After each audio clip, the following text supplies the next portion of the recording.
Salut tout le monde, c'est Septimus Black, ça fait plaisir de se retrouver. Aujourd'hui, une revue Transformer, un Transformer pas comme les autres puisqu'il s'agit d'une reproduction, tout simplement la version upscaled de Lockdown de Age of Extinction, par une marque chinoise bien sûr. Alors voilà, j'ai reçu on avait ça, la petite notice, vous voyez. Voilà, c'est pas Transformers, hein, c'est Deformation. Ok. Voilà. Donc là, on a une notice acceptable, quoi, comme on aurait pu avoir dans un blister Hasbro. Voilà. Ok. Et donc, a priori, hein, ceux qui font ça, ce sont Kubiao Bao. Voilà. Excusez mon accent chinois. Donc voilà, 30 super déformations, voilà. On a vraiment de la reproduction à tous les niveaux, sauf que là on a largement doublé la taille du Deluxe, et ce qui est vraiment excellent puisque c'est la taille qu'il aurait dû avoir, hein. Encore une fois, Hasbro, Takara, bon. Vous pouviez prendre modèle un petit peu sur ce qui se fait à côté aussi, hein, comme ils font avec vous, ça serait pas mal. Donc ça c'est pour la notice, voilà, une notice basique, hein, voilà. Bref. Avec donc on a aussi le flingue, alors, je sais pas si vous voyez la taille du flingue quand même, énorme. Tiens d'ailleurs, on va faire un petit comparatif de taille tout de suite. Avec l'original, de chez Takara. Vous voyez là, on a quand même, voilà, hein, une différence majeure au niveau de la taille. Hein, celui-là est très bien fait, hein, il est très bien fait, mais il est trop petit. Il est trop petit. Celui-là est la bonne échelle. Voilà. Donc là, on voit hein, concrètement les deux l'un à côté de l'autre, hein, ce que ça donne. Voilà. Donc j'arrive en retard en fait hein, avec ma revue de Lockdown, hein, puisque il y a déjà deux célèbres reviewers anglo-saxons qui l'ont faite, mais bon c'est pas grave, je kiffe ce modèle et comme ça n'a pas été fait en français, voilà, je vous en fais profiter parce que ça vaut le détour, mine de rien ça vaut vraiment le détour, ça vaut le détour. Donc voilà, après c'est du knock-off comme on dit. C'est vrai que c'est du knock-off, mais voilà. Donc ça tient pas super bien, mais au final, est-ce que ça a une grande importance tellement c'est ridicule? Voilà. Bon, ça ne tient pas, ça ne tient pas. Voilà. Ensuite, donc, puisqu'on est dans les comparatifs, voilà, vous voyez comme moi hein, les deux différences majeures, hormis la taille bien sûr. Hein. La première étant que sur celui-là, on a des vitres. Et moi, je trouve ça tout simplement génial. C'est vrai que c'est ce qui manquait sur le modèle de base. Alors bon, voilà, on a un petit souci pour les caler, les vitres, mais bon, c'est rien de dramatique, hein, vraiment. Voilà. Et donc la deuxième chose qui saute aux yeux, hein, c'est le logo Decepticon. Et c'est très bien qu'il n'y soit pas finalement, puisque bon là, on n'a pas de licence, puisque de toute façon, Lockdown n'est pas un Decepticon. Voilà. Donc sinon, vous voyez, hein, le modèle est vraiment super bien réalisé, super bien reproduit. Très joli, c'est de la peinture, hein, bien faite vraiment pour un knock-off, plus qu'acceptable même. Donc là on a du métal, hein. Voilà, on a du métal ici, et là, non pas là, là c'est du plastique, mais là, on a du métal. Donc comme je vous disais, hein, les peintures plus qu'acceptables même, hein, sont vraiment excellentes. Voilà, donc on a de très jolies roues. Alors, je crois que les jantes ne sont pas les mêmes. Voilà. Ouais, les jantes ne sont pas les mêmes. Alors, autre différence, voilà. Hein, les jantes sont plus jolies sur le modèle Takara, il faut avouer. Bon. Voilà, donc là ça fait un moins. Mais bon, si vous regardez bien... Voilà. Alors là, vous vous dites, oui, il y a des défauts quand même sur la peinture. Oui, mais comme sur le modèle de base, finalement... Car sur le modèle de base, on a aussi des défauts de peinture. Hein, l'exemple le plus flagrant étant le toit. Donc là, on a toujours aussi les mêmes défauts hein, d'assemblage. Hein. Voilà, regardez le toit. Hein, on a strictement les mêmes défauts de peinture. allez savoir pourquoi, je n'en sais rien, je ne sais guère. Mais bon voilà, c'est comme ça. Sinon, elle est magnifique, il faut dire ce qui est. Elle est magnifique, elle roule très bien. Voilà, elle roule super bien, très stable, très plate. Elle est vraiment très bien reproduite, très bien réalisée. On va pouvoir faire d'autres comparatifs de taille avec bien sûr un Human Alliance. Et donc on est à la taille d'un Human Alliance, tout simplement parce que ce Human Alliance là est un petit peu plus gros que les autres Human Alliance. Forcément il faut caser le robot dedans et les petits bonhommes. Donc là on a un gros Human Alliance quand même, Jazz est plutôt costaud. Voilà. Mais on s'aperçoit que là on est vraiment dans la bonne échelle, la bonne taille par rapport à un Human Alliance. Preuve en est que si je mets une figurine Human Alliance à côté, alors je ne me rappelle jamais des... Bon, Josh Duhamel, voilà. En l'occurrence, je ne me rappelle pas de son prénom dans le film, c'est pas grave. Voilà, donc là on voit clairement, faire un petit zoom. Là on voit qu'on est à la bonne échelle.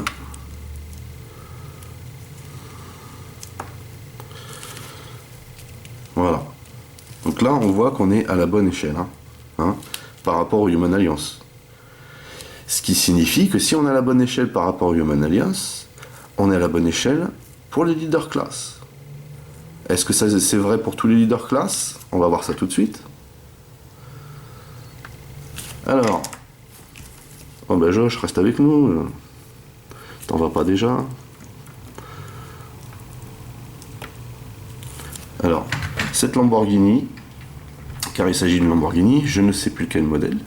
Cette Lamborghini n'est pas si grande que ça, mais là on voit quand même que ici on est à l'échelle correcte du Human Alliance.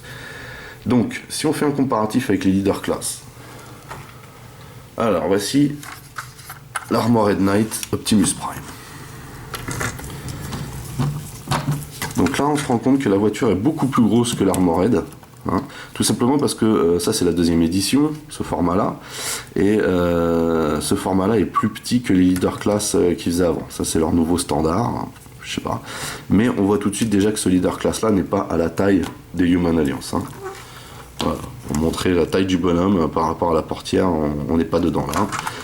Faut savoir aussi que normalement la calandre dépasse par rapport à la taille d'un personnage, et là en fait c'est tout l'inverse, c'est le personnage qui dépasse de la calandre. Voilà. Donc là, celui-là, il est hors course. Pour cette échelle-là, il est hors course. It's not at the good scale, pour mes amis anglo-saxons. Donc on est plus, si vous voulez, dans cette échelle-là, où là, ça colle parfaitement. On va prendre un peu de recul.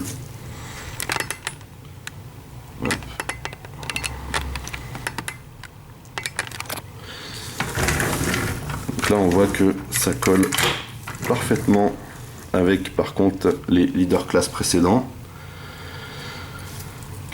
Voilà. Si je mets un Human Alliance, et donc ça colle bien sûr avec les leader class première édition. Voilà.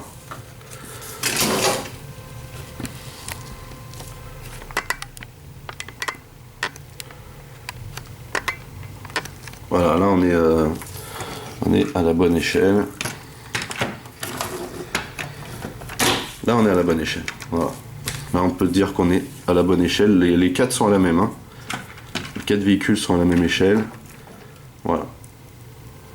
Celui-là est peut-être même un chouïa trop grand, mais vraiment un chouïa trop grand. Il faut savoir quand même que la ligne de celui-là, donc de celui de la première édition, est la ligne la plus rapprochante du truck réel.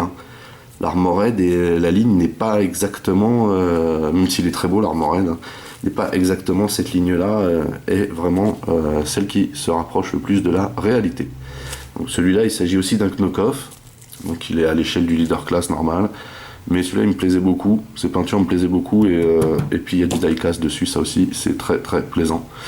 Voilà, donc ça, je vais faire une autre revue sur lui. Là n'est pas l'objet. Donc, maintenant qu'on a fait la comparatif de taille. On va pouvoir transformer le bonhomme et voir ce qu'il donne. Hein. Voilà, donc quand j'avais fait la démo du Takara, on avait transformé le robot en voiture, donc là on fait l'inverse, ça tombe bien puisqu'il est servi en voiture de base. Hein. Donc voilà, on retire l'arrière, hein, qu'on fait pivoter de cette façon. Voilà. Ensuite on vient déboîter les bras, comme ceci. Voilà. Ensuite on tire les jambes, on les déboîte, donc elles se déboîtent assez rapidement ici parce que bon le clip qu'ils ont mis tient pas super. Voilà, hop. Donc là, on va venir mettre ça comme ceci. Voilà. On tourne les pieds. Et on se retrouve avec ça. Et donc là, on va défaire cette partie. Alors là, il faut faire attention. Parce que là, les vitres ont tendance à rester dans les mains. Donc il faut faire très attention. Puisque là, ici, on a un autre joint, vous voyez. Ceux qui l'ont connaissent la méthode. Hein. Voilà. Donc là,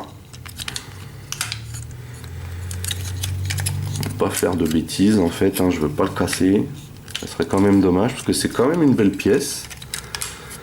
Voilà. Voilà, donc là je le soulève, je tourne comme ceci, voilà, histoire d'avoir la tête, vous voyez, hein, au départ c'était inversé comme ceci. Voilà, donc je tourne là, ok, ensuite on se retrouve avec le torse, comme ça. Alors, on rabat l'arrière des phares, on tourne la tête. Et ensuite, donc, on va venir s'occuper de l'arrière. On va replier ça comme ça. Et replier ça par-dessus. En faisant attention à la partie vitrée. Voilà.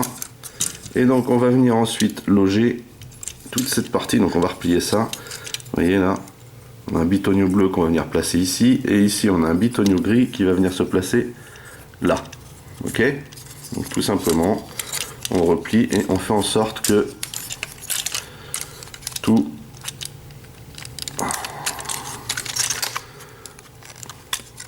faut pas oublier de descendre les épaules quand on tire le. Voilà. Hop. Et donc là, derrière, on peut tout emboîter. Voilà. Déjà cette partie là, voilà, on emboîte là et on emboîte ici, voilà, ici. Donc là, voilà, ça fait bien plat là, et voilà la configuration que ça doit avoir quand tout est emboîté là. Voilà, c'est impeccable. Hop, donc maintenant on n'a plus qu'à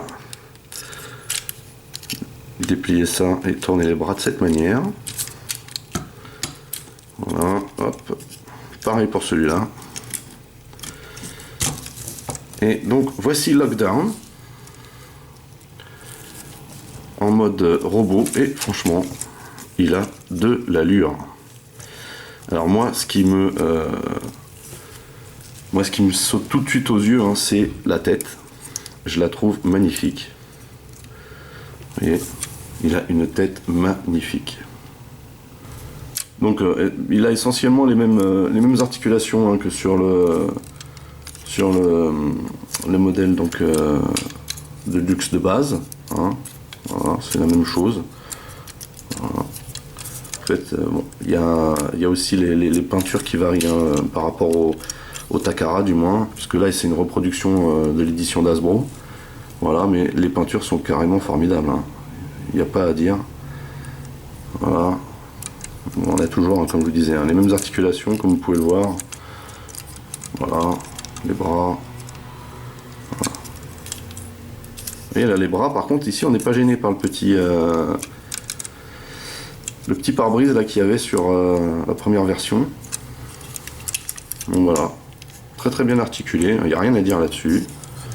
Donc après on voit les différences de couleurs par rapport à Takara sont flagrantes, hein, mais c'est déjà les mêmes différences de couleurs qu'on a avec le jouet Hasbro de base. Voilà. Donc on va faire un petit comparatif de taille, hein, justement avec ce Lockdown là, qui est plutôt terrible. Avec le Lockdown de chez Takara. Donc là on voit tout de suite qu'il y a quand même une différence de taille, il n'y a pas de doute. Voilà. Avec le Armored Knight. Alors là on s'aperçoit que par contre en configuration robot, hein, l'Armored Knight et ce Lockdown sont à la bonne échelle. Voilà.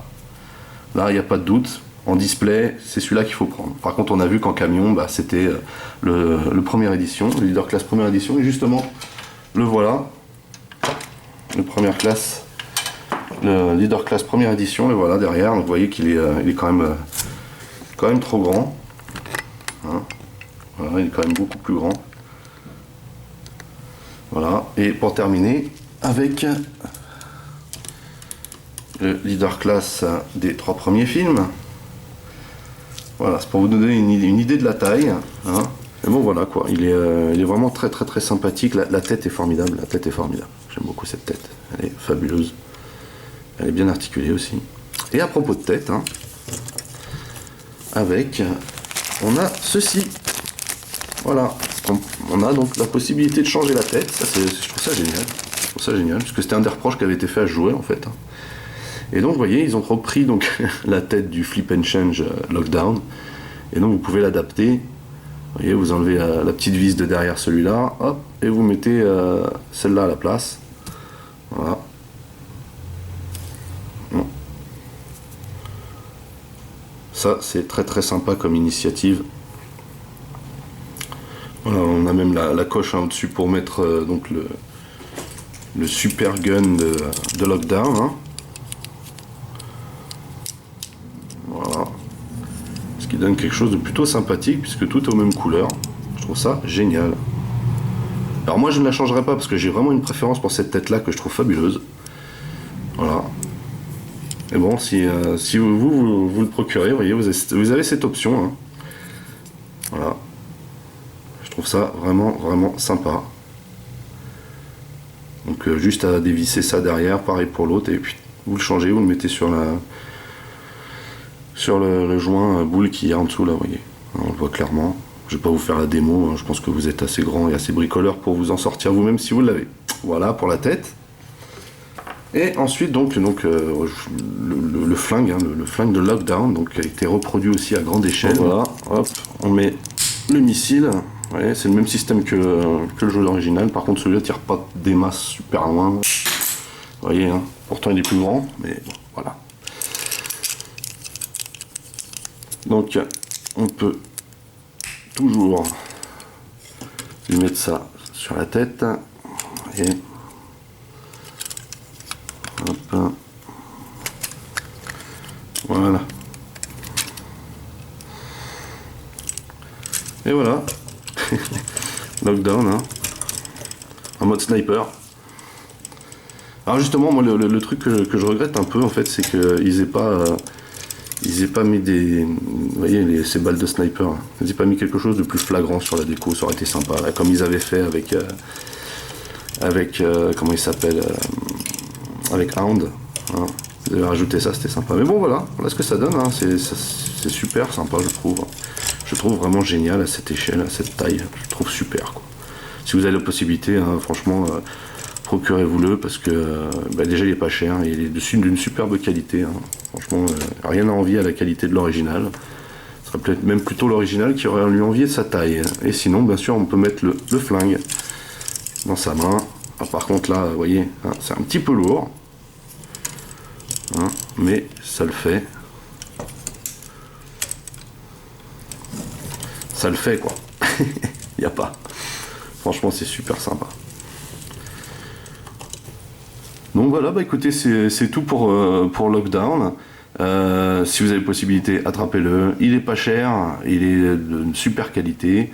La seule chose, c'est qu'il faut faire attention pour la transformation avec toute la partie translucide, hein, qui est très fragile. Mais sinon, il est vraiment, vraiment super. Il est à l'échelle de ce qu'il aurait dû être à la base. Et vraiment, il en jette.